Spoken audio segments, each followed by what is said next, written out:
Hi, everyone, and welcome to another powerful conversation with yet another powerful woman.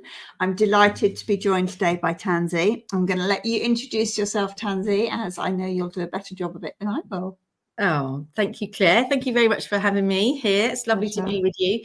So I'm Tansy, and I'm a forest bathing guide and outdoor life coach. And really what that means and encompasses is that I spend the majority of my time outside in nature, walking alongside people like groups and individuals to support them on their journey of well-being and personal growth, but with a real focus around connection to nature for our health, but also connection to nature as a tool for guidance.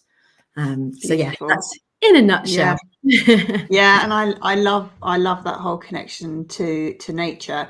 So I suppose my first question is going to be, is nature something that you've always had a strong affinity to and connection with, or is it something that you've sort of evolved into or reconnected with latterly?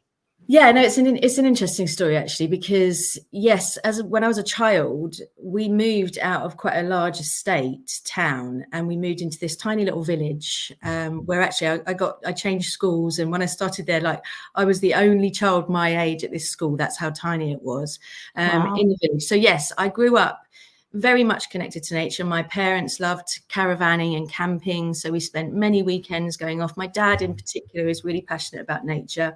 However, when I went to university, I moved to London, and then I didn't move back to my parents' place. I stayed in London. I lived in London for like 25 years, I think, in total. So that part of my life was actually much more, very crazy, very urban, very hedonistic lifestyle that I was leading. I was an event manager. I had this massive high pressure job after uni, that was. And, so I was actually during that time quite disconnected from nature. And then when I decided to have children, I was like, this career, this lifestyle that I'm leading really isn't going to work with having children. And so we moved out of London, and I trained to become a coach initially. Yeah. And yeah, it's quite organic actually, the way that nature kind of came. It wasn't in my plan. If you'd have said to me back then, oh, you're going to become a forest bathing guide, I would have gone like, what's that? What's forest bathing? So I was kind of on the journey to becoming a coach, but at the same time, I was personally going through a very difficult time in my life. And I just discovered walking in nature. I have a dog, so I'm very, familiar to walking in nature. But these walks that I began going on were just very different. I was realizing that this sort of slow, quiet walk in nature was suddenly becoming a huge support for me and my mental health during that time. Like I said, I didn't have any plan around it. I was just sort of doing it by myself and stopping and pausing and noticing and really seeing that as like such a sacred time for myself. So that was kind of like happening alongside me starting up with my coaching business. And then when we settled in Kent, at that time I was living in Hertfordshire, and we settled in Kent, and I just sort of thought, I know I could probably start walking with my coaching clients and see how that would be received, because it certainly helped me, and maybe going on a walk could be quite nice. And honestly, that's probably where it just all the game, I suppose, because noticing it with my client, the effect it would have on my clients, the effect it would have on me, and then understanding that nature was playing a really big part in the process as well. That's then what led me on to train in the forest bathing and the mindfulness outside and all of that, and bring it all together and make it specific to my business.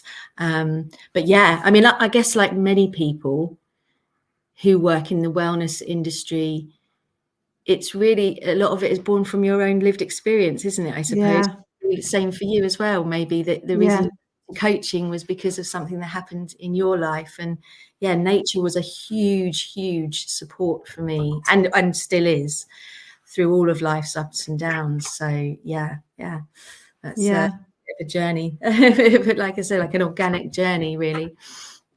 And I find it so beautiful how all these different threads in our lives just all come together to create something really beautiful. And it's like, if you'd have planned it, it would never have gone quite that way. Yeah. But the fact that you just, you let go and you let it happen and you let it sort of gently evolve at its own pace is just so beautiful. And what comes out of the other end is completely unique and is what makes your offering really special.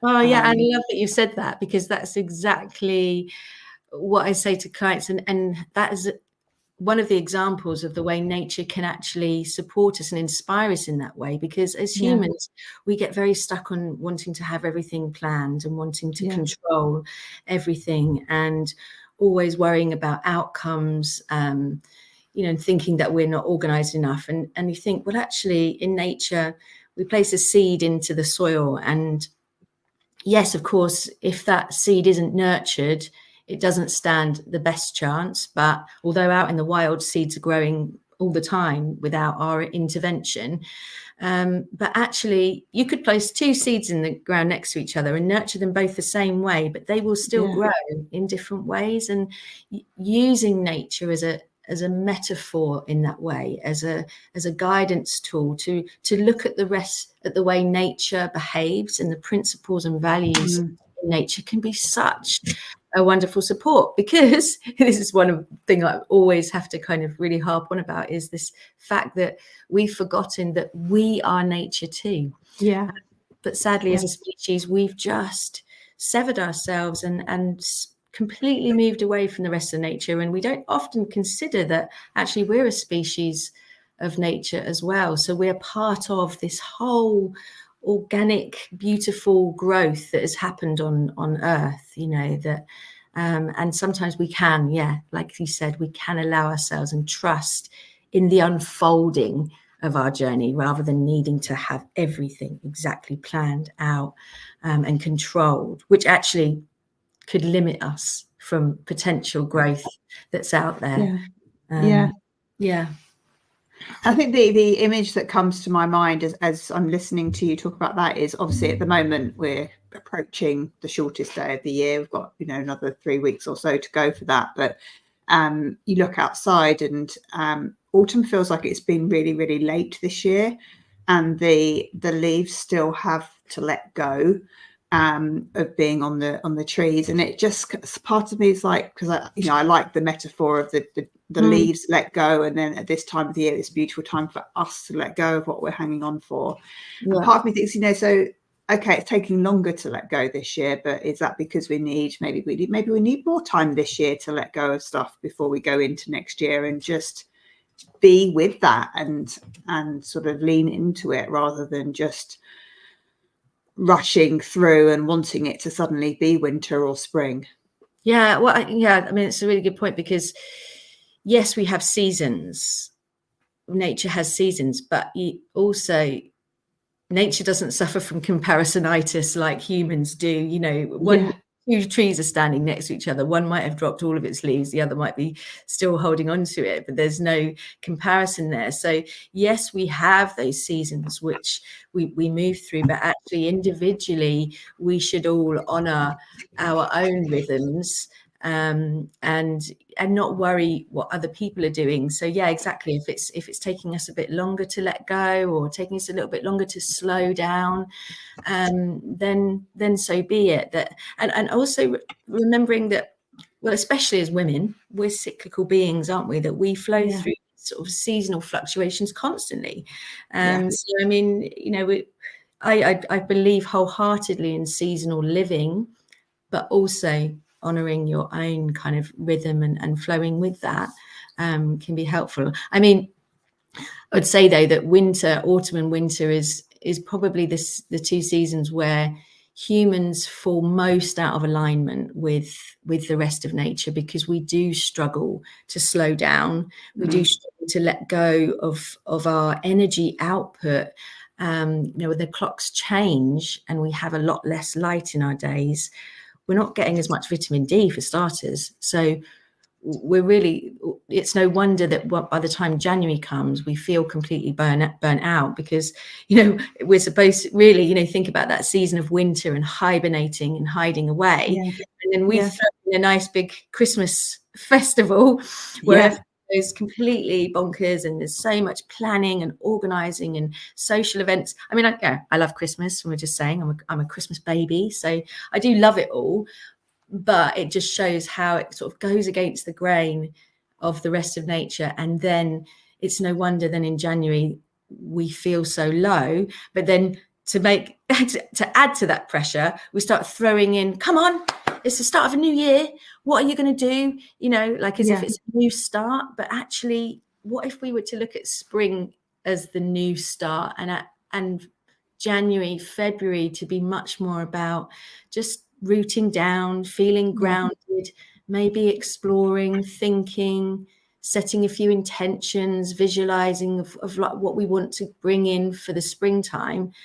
But then the action and the energy output ramps up in spring, rather than feeling like we've got sprinting off the blocks in January to, like, you know, get stuff done.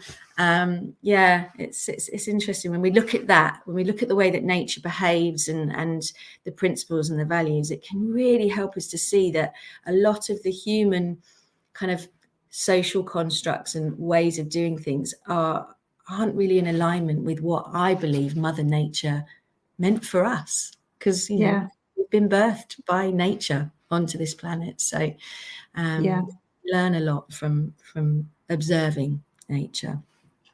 Yeah, no, I completely agree. And I've said a few times how even just having a pet around, and particularly having my dog, is that he's just a constant reminder of how, you know, what it's like to not be burdened by the egoic mind and all these things, how he can be just utterly in the present. He doesn't know whether I've left the house for an hour or 3 hours. He's still excited to come to see me when I get home. He still loves me unconditionally. And I just, I think they're also a really good reminder of, they're just good for our soul, really good for our soul.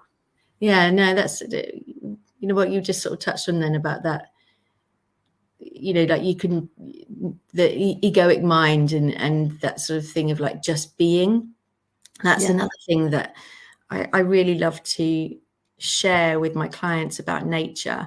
You know, that in life, again, the comparison, the fact that social media has now allowed us to see so much of what other people's lives are, and fearing that, you know, that we don't meet expectations, or that we're not doing enough, or that we're not enough, all of these, you know, huge pressures that we can feel sometimes, the pressure to fit in and to be accepted by other people, which is another really huge thing as well, isn't it? It's when you go out into nature and you decide to go on a quiet, very, you know, a walk where you're not distracted, basically, where you get to sort of slow down and be observant with nature. So you're not just walking in nature, you're walking with nature, you're walking with a friend. And you maybe decide to go and sit up against a tree. And in those moments, I believe, you know, you get to be exactly who you are. And there are absolutely no expectations on you. There's no judgment. That in that moment, you're met exactly as you are. Even if on that day, you know, you're pissed off, you feel like you look like crap, you know, you're having like negative thoughts and things like that. Nature will meet you exactly where you are and hold you, and allow you to be like that, and also won't try to fix you either. There's something of that sort of silent support of leaning up against a tree that, for so many of my clients, they didn't realize how profound that could be. And when you read into it, it's a lot about the expectation of life, the expectation to be, especially for women, wearing so many different hats and plowing out all this energy to other people and other things in life, that in that moment I can lean back and be myself, and I don't have to worry. That's quite special, isn't it, nowadays? In those places, it's quite rare.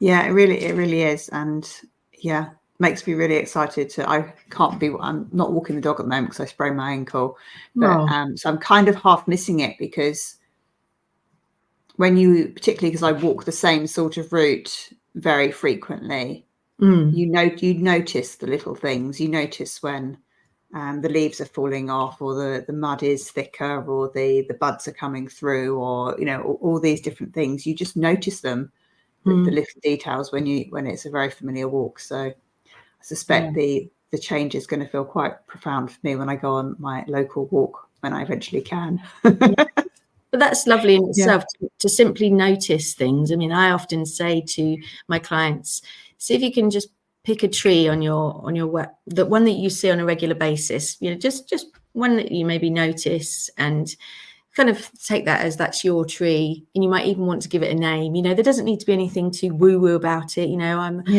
very cautious about it being overly too much ritual. I'm passionate about really supporting women to find a place of peace, rather than to have a spiritual awakening, let's say, that it doesn't go down that path. But having a tree, even giving the tree a name, can just create a connection, because it's that sense of familiarity.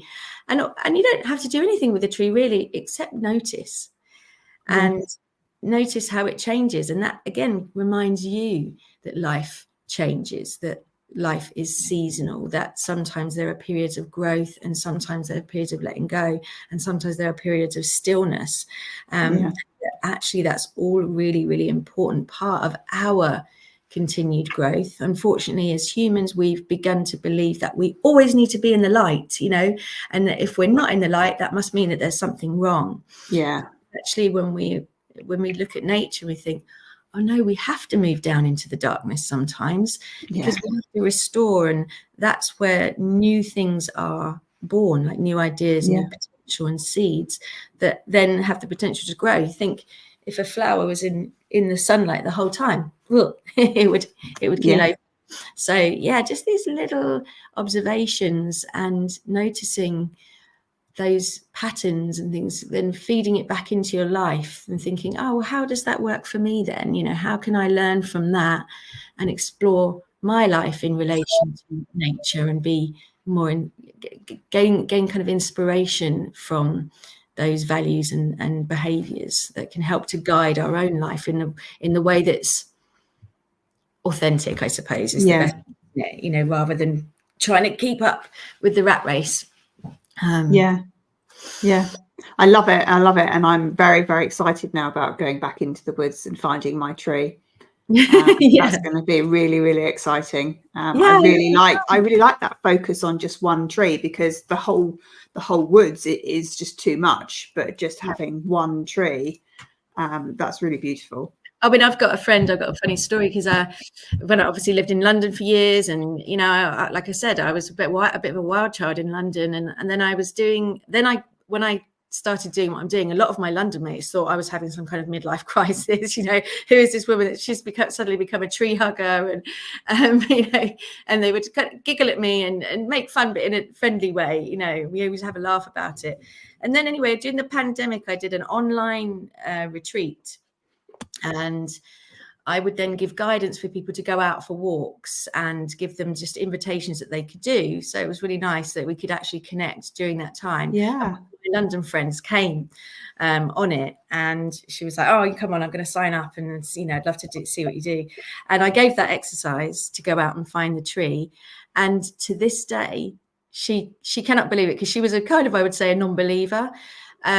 But she just said, I just can't believe it. The tree has become so integral to, has such a huge support for her, that if ever she's feeling down, if she's feeling worried or anxious, she just wants to go and sit by her tree. Oh, it's beautiful. And just because it just feels comforting, because she's built a connection, just like you would with a friend. Like I said, you don't need to be doing anything that's overly you can, if you want to, do the rituals, but it doesn't need to be that. Nature is a great teacher, but it doesn't have to be deeply spiritual. It doesn't have to be woo-woo in any way. It can be like having a really, really wonderful, supportive friend that's there for you whenever you need them.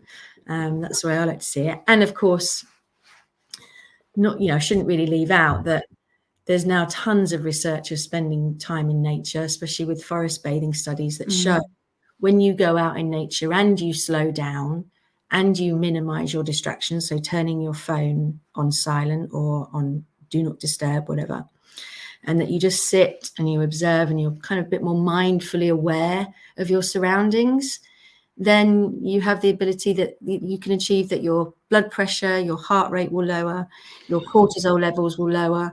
So your nervous system gets a wonderful reset.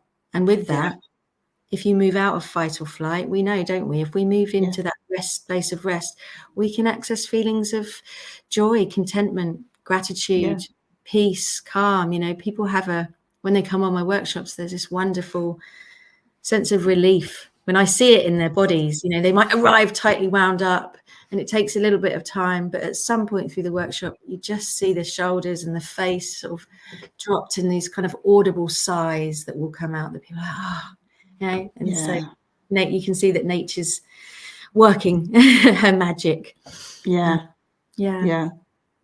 So tell me a little bit more about what a forest bathing experience is, because I know you've got lots coming up and I know that it's probably a really good time to be doing it as well.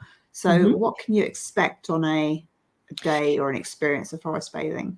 So I guess it's really important, because if anybody's watching this or listening and they haven't heard of the term forest bathing, I always think it's important to first say that the term forest bathing means to bathe in the atmosphere of the forest or a place of nature. It doesn't have to be in a forest.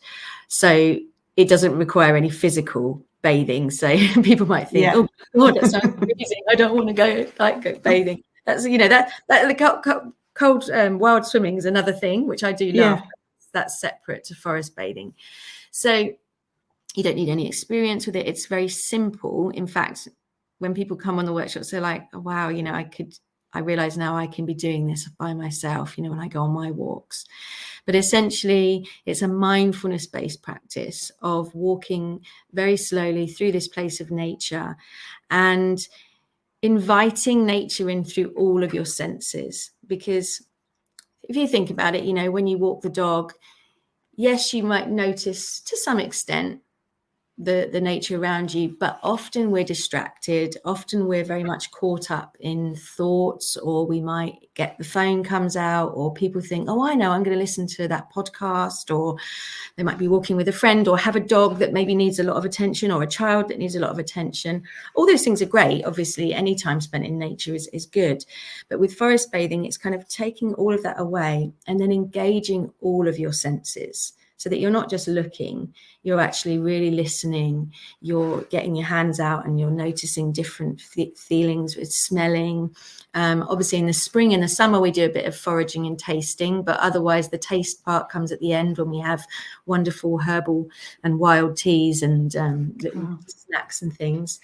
And I act really, I suppose, as the guide, if you want to call it that, that leads the way, so people don't have to think about the direction they're going in, which is actually really big for a lot of women, because again, it goes back to that always planning, that when they turn up, they just have to put one foot in front of the other. They don't have to think about where they're going.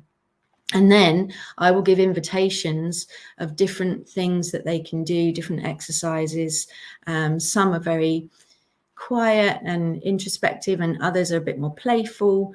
We go off and sit for 10 minutes or so with that invitation, and then come back, maybe share and reflect on what we've noticed, and it goes on, and it's just a few hours. Some are shorter, obviously. Then I do whole day retreats where I include a bit more of the coaching aspect as well, because I guess I would say that my forest bathing style does encompass my coaching as well. So that's where I will bring in the personal growth stuff. So reflecting on what you see in nature and then thinking about how that applies to your own life, which is what I've become increasingly more passionate about. And that's why I do like the whole day of walking in the new year, and I do a vision board workshop as well. But we spend time out in nature first, really connecting to ourselves and connecting to nature. So yeah, I guess the two, that's why the outdoor coaching and the forest bathing really marry together. But essentially it is just like a big massage in nature, because you just feel super relaxed and grounded and peaceful, and connected. So, and I assume it's a come rain or shine type of experience as well, and that there's lessons in that as well. Yeah, absolutely. I mean, people do, that is one of the biggest sort of FAQs, you know, what do you do if it rains? And of course, if safety comes first, so if it was, you know, hammering down, or if it was stormy or high winds, anything like that, then of course I have to postpone it and find an alternative date. But I'm very blessed, or feel very fortunate that I've only had to do that a handful of times, because if there are light showers, or there's a shower, but I know that that's going to kind of clear, then we carry on, and it can be a really wonderful experience. I mean, I've managed to invest in some really lovely big waterproof ponchos that people put over their own coats, so that they're completely protected. But of course, then rain offers us another level of sensory awareness. The sound of it, the look of it, the smell of it, seeing the tiny droplets off the leaves, you know, that can be really wonderful, actually. And people that have joined me in the rain thought, I really wasn't expecting to enjoy it. You know, we've got a real resistance to rain. We kind of think, oh no, it's bad. But it's like you said, it's like, well, actually, life isn't just pure sunshine. In life, we have all of the seasons. We have storms, we have rain, we have sunshines, we have rainbows, and embracing that and being able to be with that will help with our resilience as well, in life, to know that we can weather those stormy times, or those wet boggy times, to then come back again into the light. So yeah, I'm pretty like, you know, no, we're doing it, come on. Wellies on. And what's that quote? You know, there's no such thing as bad weather, just unsuitable clothing. Exactly what I was going to say. Exactly that. And I think particularly if you're used to having to walk the dog come rain or shine, I mean, there is, you know, it's not fair on the dog, for example, if you don't walk them just because it's raining. And so you get very, very used to that. But yeah, it's definitely about making sure you've got the right equipment, and then it doesn't matter. It's just beautiful. It's a different experience. Yeah, it can be very cleansing to walk out in the rain, actually, sort of thinking about, again, washing away something, you know, clearing your mind. It's wonderful to embrace it all. Definitely. So if anybody was interested in joining one of your upcoming experiences, what would be the best way for them to get in touch with you?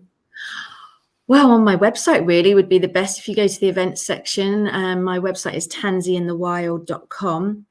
And at the top is where it says forest bathing, then it says public events. And that's the whole page there with all my different events. I mean, January is a busy month, but I like to be able to offer women the chance to do exactly what I said earlier on about not needing to leap into action, but actually carving out time for yourself to feel grounded, to be able to explore yourself, who you are, because we're always changing. So we should be doing that regularly, like, you know, what's important to me. Because especially with the vision board stuff, people can sometimes think, oh, you know, we need to just put exactly what we like, think about what we want, and again try to control it. But actually, if we go from the place of like, well, who am I, what's important to me, what lights me up, what are my joys, how do I want to show up in the world, what are the things that, you know, interest me, and then sort of think about that and really become strong and rooted in ourselves, then actually we can then allow things that are aligned with us to come to us, rather than being a bit like, well, it's got to be that and that's it, and I'm going to build a 10-step plan to get there. That's great. See, we do need to have some strong goals that we work towards, but sometimes it's just really wonderful to feel very aware of yourself and to know who you are, to then go, okay, I'm open to receive different opportunities that are out there, and to allow yourself to grow and unfold organically, and just see what direction your branches are going to grow in. Yeah, definitely. Yeah. Definitely. So that's I do the all-day walking, which is called the soul setting journey, which is really lovely. Just a day out of walking, talking, mindfulness and connection. And that's called the soul setting journey. And then the manifestation day retreat is at the end of January as well. But I've also got forest bathing sessions in January if you just want to have a short grounding session for the new year as well. So yeah, lots coming up. Beautiful. I know that I'll be checking it out for sure. I'd love to. Yeah. I look forward to hearing about your tree as well. About what? Sorry. About your tree, you must send me. I don't know when I'm going to be back out in the woods, but maybe in the next week. I hope your ankle is better. Yeah, it's getting there. Just letting nature do its thing, though. I'm trying to make sure I use it as a sign to slow down and let it heal in its own time rather than forcing it to go too quickly. Absolutely. So that's quite a learning for me as well, but hey. Yeah, sometimes it's necessary. Yeah. Exactly. Yeah. Well, thank you so much for joining me today. I've loved talking to you and hearing about your work. It's really inspiring. I think there's so many women that just would benefit so much from connecting with nature and just letting go of their doing and really being aligned with nature a bit more. So thank you. I really appreciate it. Oh, thanks so much. It's lovely to chat to you. Yeah, perfect. Take care. Wonderful. Thank you. Take care.